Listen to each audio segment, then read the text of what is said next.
Hello friends, and welcome to Cooking with Rod.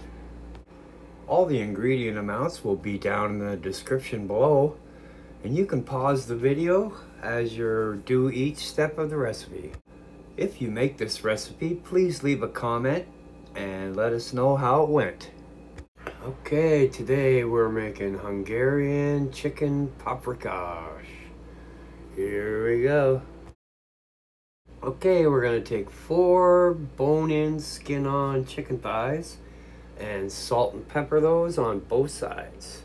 And we're going to put 3 tablespoons of olive oil in the frying pan on medium-high heat and brown those chicken thighs on both sides. We're not trying to cook these, we're just trying to brown them on both sides. So once that's done, remove them to a plate till needed. Okay, you're going to reduce the heat on the pan to medium and add 3 tablespoons of olive oil. Saute the onions until translucent. Then you're going to add the garlic. Saute that for about 1 minute. Now add the tomato paste and flour.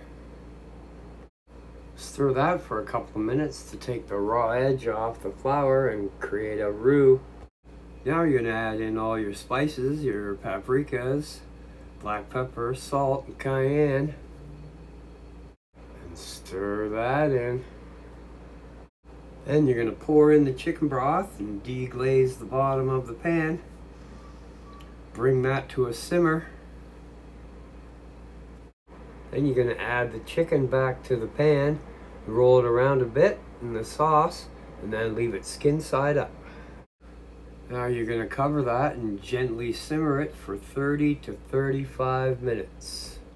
Now during that time you're going to baste it. Then you're going to remove the chicken to a plate.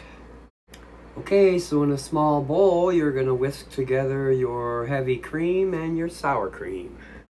Then you're going to whisk that into the sauce and heat it until smooth and creamy. Then you're going to add the chicken back to the pan to warm through. You can serve the chicken over egg noodles or pasta or rice or nokedli, which is basically spaetzle. That's Hungarian and German. I don't know how to say it in English. And spoon over some of that delicious sauce. You can garnish that with a couple dollops of sour cream and some chives. So there you go. Hungarian chicken paprikash. Enjoy! The complete written recipe will be in the description box down below, so check that out.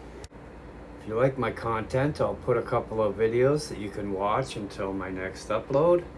So thanks for watching. Don't forget to like, subscribe, ring the bell, and share with your friends. We'll see you next time.